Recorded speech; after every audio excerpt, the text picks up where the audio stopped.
The person who ran from you wasn't escaping your love. They were escaping the parts of themselves that love exposed. You know what's truly interesting? People with avoidant tendencies don't just leave, disappear, and never think again.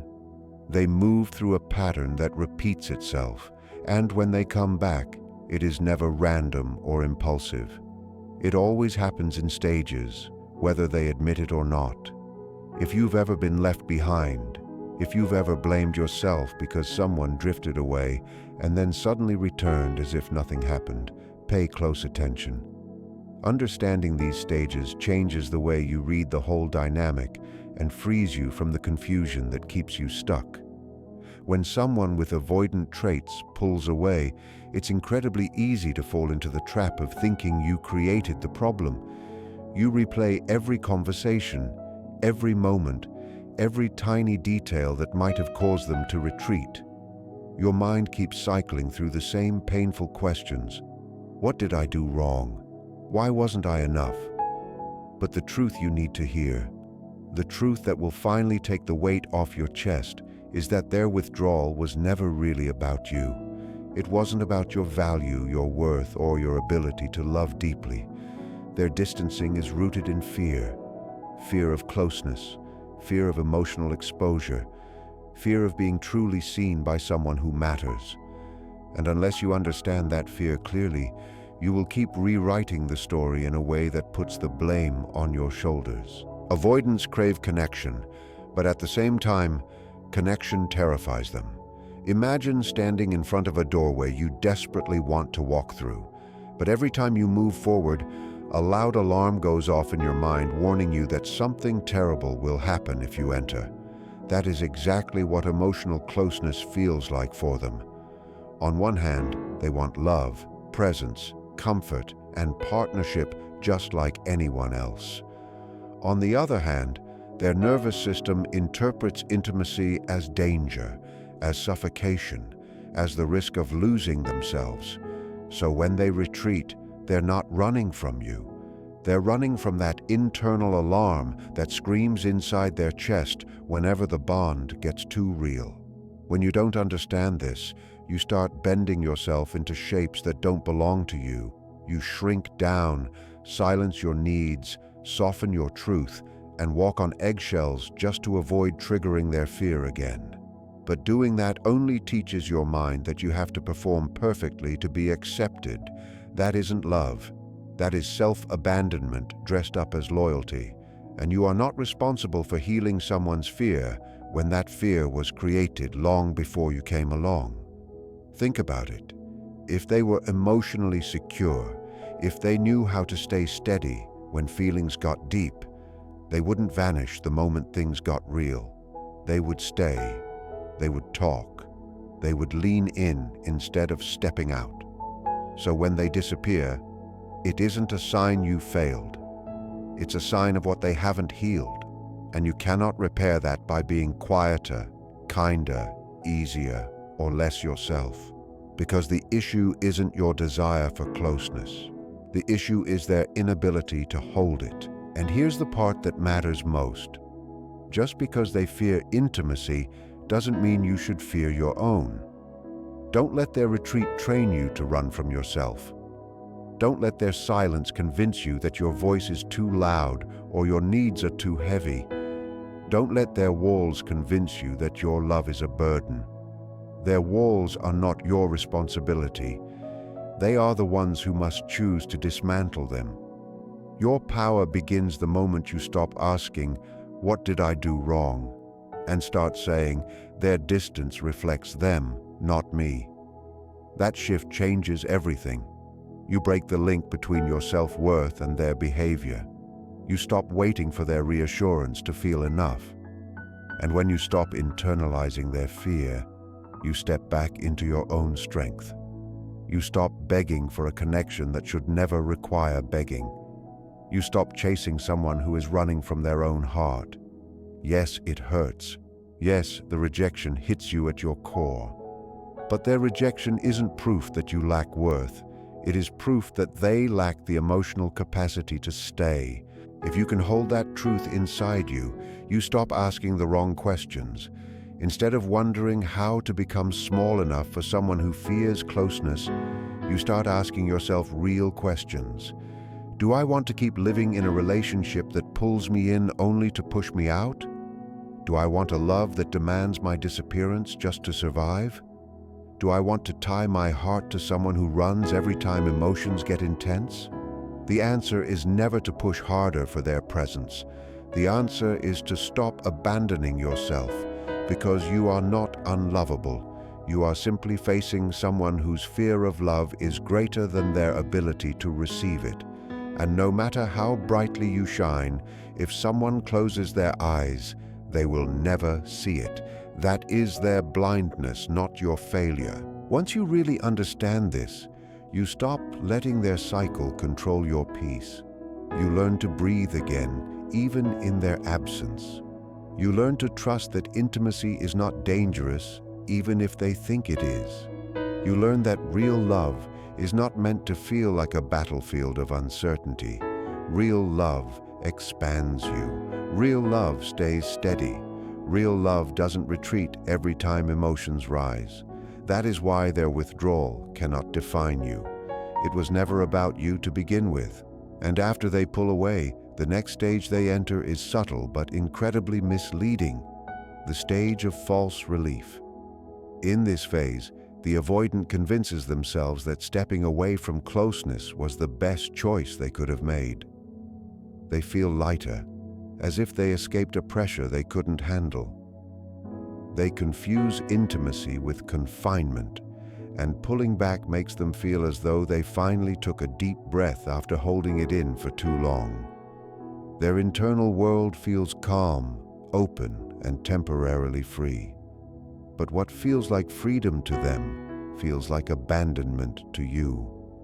That difference in emotional experience can crush you if you don't see the truth hiding underneath. What they feel during this stage is not peace. It is not genuine happiness. It is temporary relief, the same kind of relief you feel when you run from something uncomfortable rather than facing it. Relief is not healing. Relief is not growth. Relief is simply avoidance wearing a mask. Think of someone who quits a stressful job without a plan.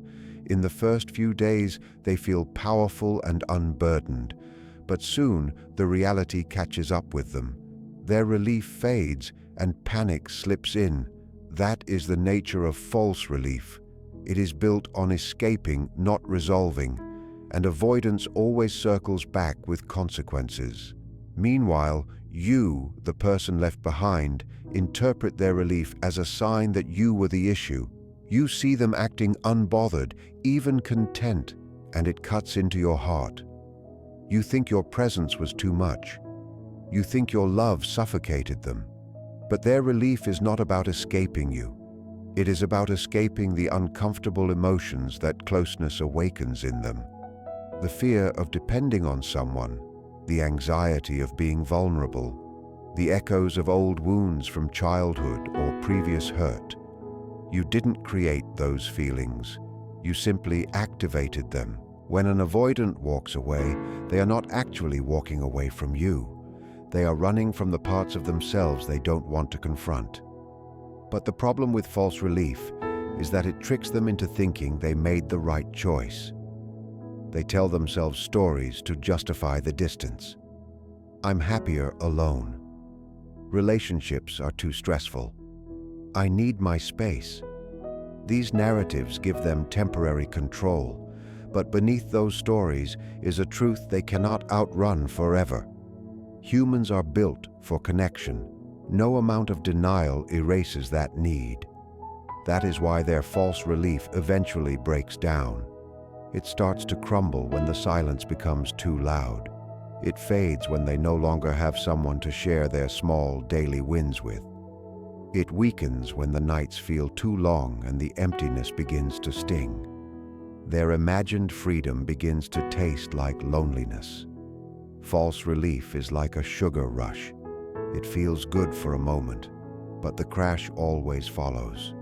This crash is inevitable because relief is not sustainable. It is only a pause before the weight of loneliness sets in. And when the emptiness hits, it hits harder than the fear of intimacy ever did. Watching this from the outside, you must remind yourself not to fall for the illusion. Do not assume their temporary calm means your love was unwanted. Do not twist yourself into someone unrecognizable just to make sure they wouldn't feel relief around you. Their cycle is about them. Until they decide to face the roots of their fear, they will repeat this pattern no matter who stands in front of them.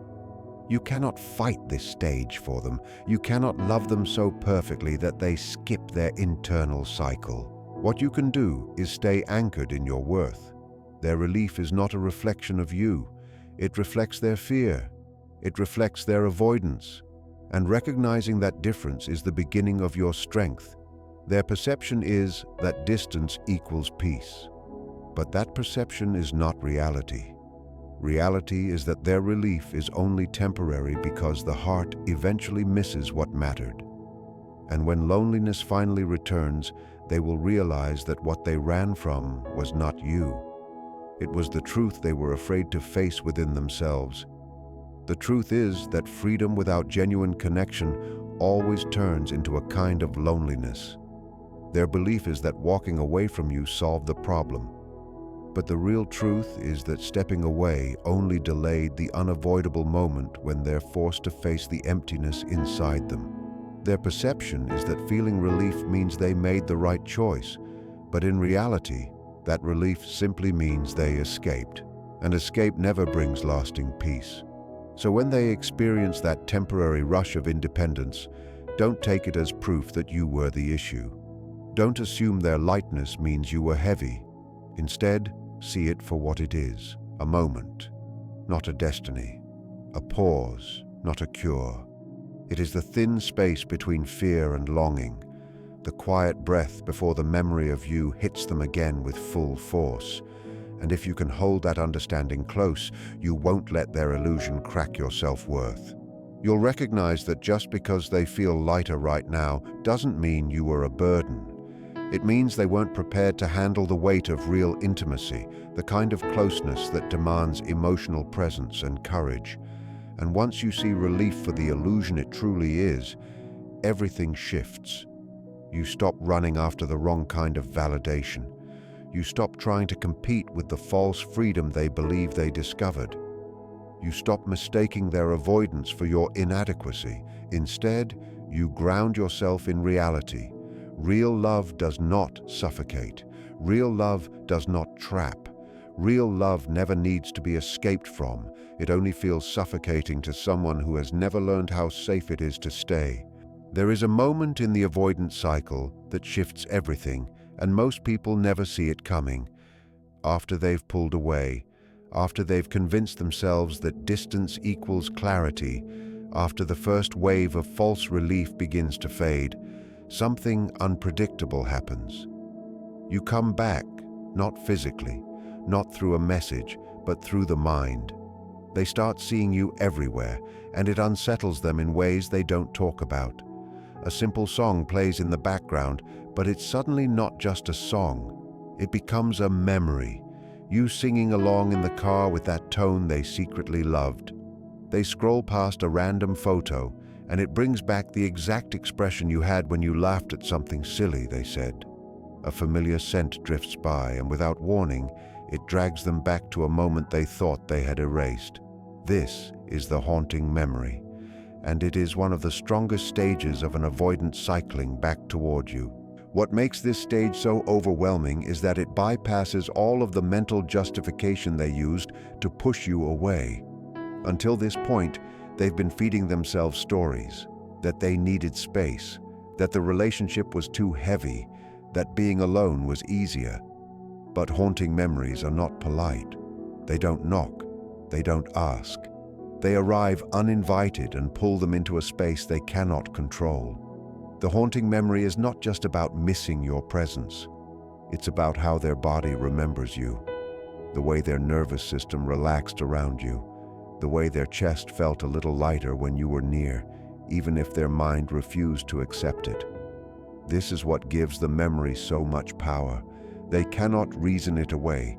It's not a thought, it's a sensation. It lives in the body, in the stomach, in the chest, in that hollow ache that shows up out of nowhere. And because avoidants take pride in being emotionally controlled, this stage shakes them deeply. They won't tell you about it. They won't confess they can't stop thinking of you. They won't admit that a part of them is still attached. Instead, they hide it. They wrestle with it in silence. They try to cover it up with work, distractions, meaningless encounters, anything to push the memories back down. But the more they resist, the stronger the memories hit. It's like trying to stop water with their bare hands. It leaks through, it fills the cracks, and eventually it floods them. They might try to numb it, bury it, deny it, but inside, the truth won't go away. They miss you, and not in a shallow, passing way. They miss how you made them feel connected, understood, accepted. They miss the feeling of being emotionally seen, even though that same closeness once scared them. What they fail to understand is that these haunting moments are not accidents. They are the natural result of deep connection. When you love someone, when you share emotional space with them, you leave an imprint. You become part of their internal world. And even if fear tried to push you out, love doesn't vanish because avoidance tried to silence it. Love lingers, and the deeper it was, the harder it is to erase. This is where the illusion of relief finally cracks. Because in the haunting memory stage, they cannot keep pretending that you didn't matter. They can't keep acting as though walking away fixed anything. They start realizing, often against their own will, that their heart still reaches for you in the quiet moments. And that realization begins to draw them back, even if they never say it in words.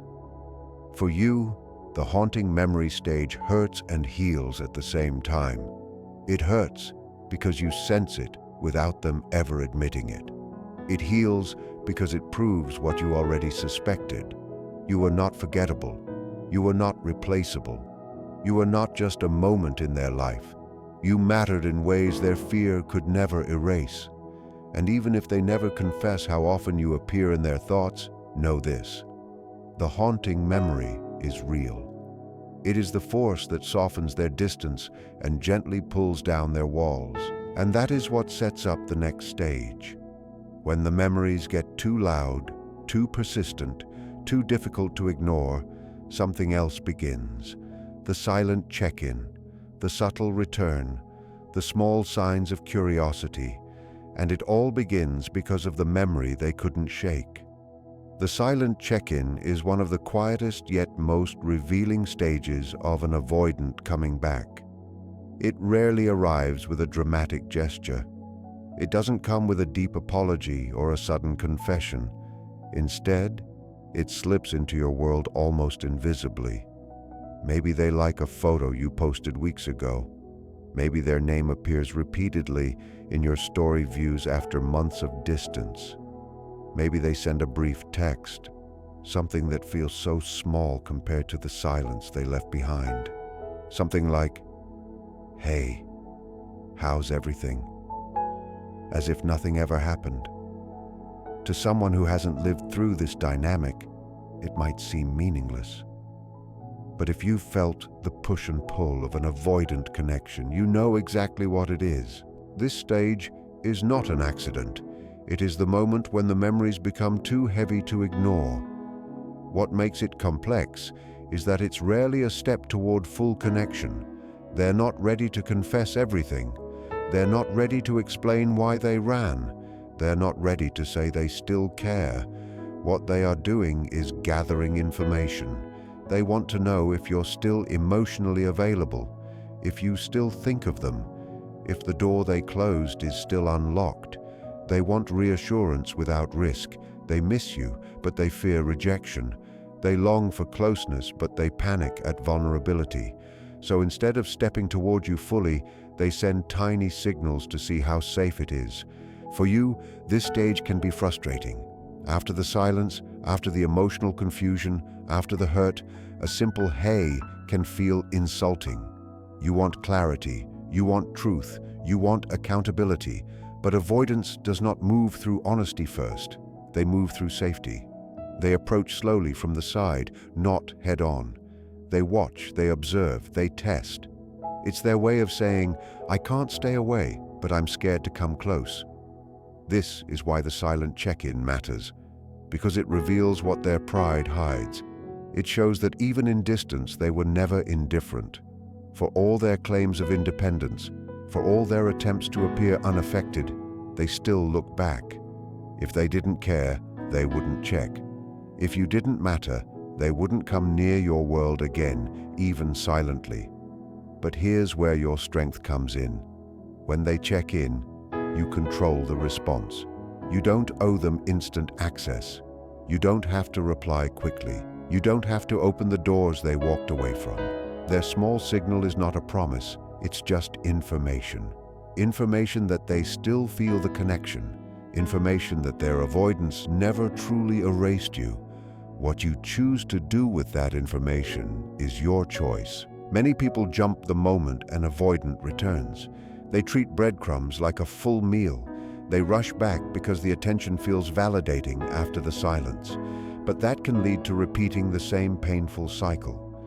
The silent check-in gives you space to pause and ask yourself whether you truly want to reopen the connection and whether they're capable of something healthier this time. What's striking about this stage is how deeply human it is. We often imagine avoidance as cold or detached. But the silent check-in exposes something different. It reveals that they feel more than they express. They miss you more than they admit. They return even when they claim they don't need anyone. Their fear keeps them from speaking, but their actions reveal the truth. They still feel drawn to you. When you notice the silent check-in, understand it for what it is. It's a window into their inner conflict. They are stuck between longing and fear, between wanting closeness and fearing what closeness will demand. They are testing themselves as much as they're testing you. They want to see whether they can step closer without being overwhelmed. And even though it might not give you the answers you crave, it confirms something important. The story didn't end for them, even if they acted like it did. Connection leaves an imprint that distance cannot erase. No matter how far they ran, they could not run from what they felt. So when they peek back into your world, even silently, it is their unspoken confession. You mattered. You still matter. And a part of them hopes the door has not fully closed. But the real question is not whether they will check in. The real question is what you will do with your power now that they have. The real question is whether you'll allow their small steps to shape your story, or whether you'll stay rooted in the truth that your value was never tied to their silence. The return is the moment so many people silently wait for. The point in the cycle where the avoidant finally circles their way back. It doesn't always appear with fireworks or dramatic apologies. Sometimes it's a short message, a random excuse, or a sudden reappearance as if nothing happened. Other times it comes with a wave of emotion, a confession that they've been thinking about you, missing you, regretting the distance they created. However it shows up, their return carries a certain weight that can feel comforting and confusing at the same time. After all the quiet, the false relief, the haunting memories and the subtle check-ins, they are suddenly back in your space. And this is where everything shifts, not because of what they do, but because of what you choose. Their return is not random. It's the natural end of the cycle they've been stuck in.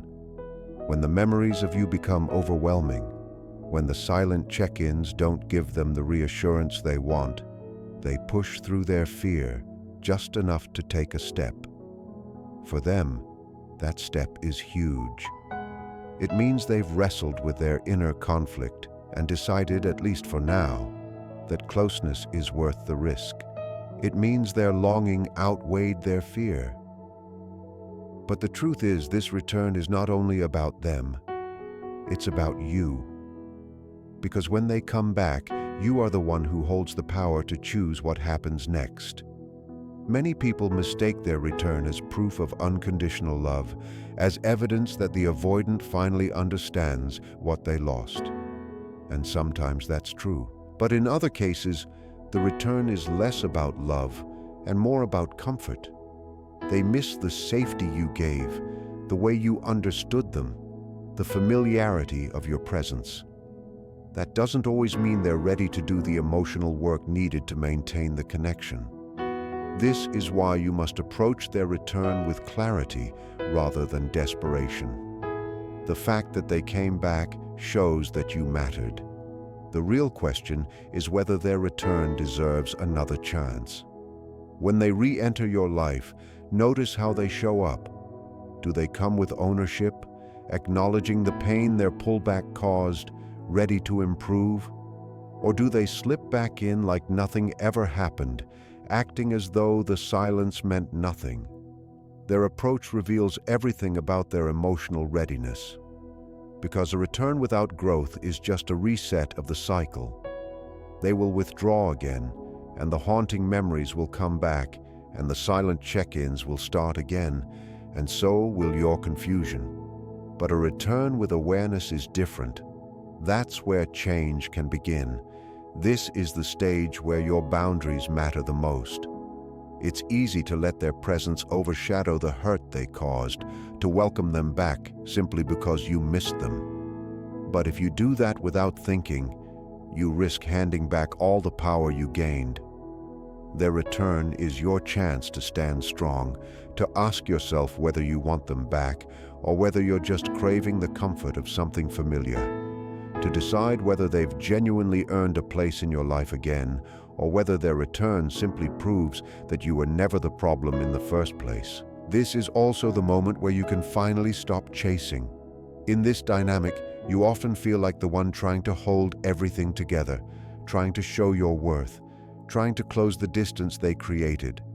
But when they return, it becomes obvious that you never needed to chase. They came back because the connection mattered to them. They came back because what you offered was real. They came back because even with their fear, they couldn't erase you from their heart. That alone is a reminder of your strength. And yet with that strength comes responsibility to yourself. You are not required to accept their return. You don't owe them access to your heart just because they reached out. You get to decide whether you want to repeat the cycle or break it. You get to choose whether the love they offer matches the love you deserve. You get to decide if this return is the start of something healthier or simply another round of the same old pattern. The beauty of the return is that it exposes the truth. It shows that real connection cannot be erased by avoidance, that love leaves a mark too deep to outrun. But the return is not the ending, it is the crossroads.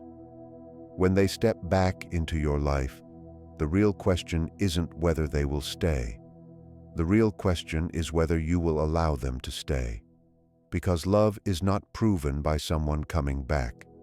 It's proven by whether they remain, whether they grow, and whether they can stand in the heat of intimacy without disappearing again. So when the return happens, don't ask only why they came back. Ask yourself whether you want them back under the same conditions. Because the answer to that question is where your real power lies. When an avoidant finally returns, it can feel like the power has shifted to them, as if you were waiting all along and they now get to choose. But the truth is the opposite. The moment they appear again, the real power is in your hands. For the first time in the entire cycle, you aren't reacting, you're choosing. They left and they came back. But whether they stay, whether they earn access to your heart again, whether they step into your world on your terms, that is all in your control. And that shift is one of the most empowering realizations you'll ever have in this dynamic. It's easy to forget your strength when someone pulls away. Their silence can make you shrink, make you feel as though your worth walked away with them. You start believing that the person who left holds all the power. But when they return, the truth becomes obvious. If you were truly insignificant, if you were easy to replace, they wouldn't be at your door again. They came back because what you offered mattered, because the connection lingered, because even with their fear, they couldn't erase you. That alone proves something you doubted at times, that you have a value they cannot overlook. But knowing your value and standing in it are two different things. This stage is not about proving you mattered. It's about deciding how much of that power you are ready to reclaim. The danger is slipping back into the old pattern as soon as they show up. It's tempting to give them control again, to accept them without questions, to fall into the comfort of their presence, without addressing the impact of their absence. But if you do that, the cycle repeats. They leave, they miss you, they return, and you take them back without boundaries, and each time you lose more of yourself. That is why this stage is crucial. This is the moment where you set the terms. You are not powerless. You are not waiting for their approval. They are seeking yours. When they return, pay attention to how they come back. Do they admit the hurt they caused, or do they pretend nothing happened? Do they show a genuine desire to grow, or do they only want the comfort you provide without offering change? These details matter because they reveal whether their return is about healing or just habit. You are the one who decides whether their presence in your life is earned. You choose if they are allowed back into the deeper parts of your heart. And if you've realized that their avoidance was never about your worth, then you know you don't have to accept anything less than you deserve. This is where true boundaries form. This is where you can look at them and say, yes, you came back, but that doesn't mean you get to stay unless something is different. That boundary isn't a punishment. It's protection. It's honoring yourself enough to stay out of cycles that drain you. And when you enforce that boundary, something shifts inside you. You stop fearing their distance. You stop being controlled by their silence. You stop believing that their leaving and returning defines you. Because now, whether they stay or go, you still remain whole. The great gift of this stage is clarity. You begin to see that you never lost your power. It was always yours. You just forgot it in the fog of longing and confusion. But now, with them standing in front of you again, you get to use that power. Maybe you let them in. Maybe you don't. Maybe you offer another chance. Maybe you choose a path that doesn't include them. Either way, the decision is yours, and that is what breaks the cycle. The avoidant pattern thrives when you believe they have control. But the moment you claim your right to choose, the cycle loses its hold. You stop being the one hoping and waiting, and you become the one choosing and leading. That is why this stage is not really about them. It's about you. It's about reclaiming your strength after a pattern that made you doubt it. It's about refusing to hand your worth to someone else's fear. It's about knowing that their return may validate you, but your boundaries protect you. And when both truths meet, you become someone who no longer gets pulled back into the loop. So when they come back, remember this. They may have chosen to return, but you choose what happens next. That choice is your power. That choice is your freedom. That choice is the end of the cycle if you want it to be. And no matter what you decide, the fact that the choice is yours means you are no longer controlled by their avoidance. You are writing your own story now. Awareness is everything. When you truly understand the stages of an avoidant returning, the emotional grip they once had on you begins to loosen. What once felt like chaos now looks like a pattern, a loop you can identify, predict, and most importantly, step out of. You're the observer. You're not begging for answers. You already see them clearly. And that shift, from feeling helpless to being empowered, is what sets you free. Awareness gives you choice. Before this, you didn't feel like you had a choice. They left and you waited. They returned and you welcomed them back. You were reacting, not choosing. But now you stand at a crossroads, fully aware. You can choose to engage or choose to walk away. You can set boundaries that honor your needs or let the cycle continue. But now whatever happens, it happens because you chose it. And that is where freedom begins. You realize your needs matter. Your worth is non-negotiable. Your heart deserves more than half effort and unpredictability. This awareness calls you home to yourself. And once you return to yourself, you stop chasing what doesn't honor you. Awareness also lets you see their humanity without glorifying their behavior.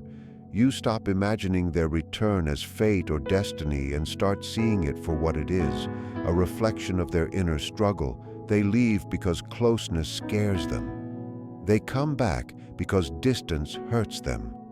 It's a push and pull driven by fear, not by your lack of value. And when you see this clearly, you hold compassion without sacrificing yourself.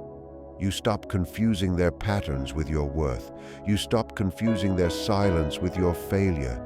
You finally separate who they are from who you are. And in that separation, you find strength again. The beauty of this final stage is that it's not about controlling them. You cannot cure their avoidance. You cannot fix their fear. You cannot force them to stay. But you can choose how you respond. You can choose what you allow. You can choose what kind of love you accept. And that is where your true freedom begins.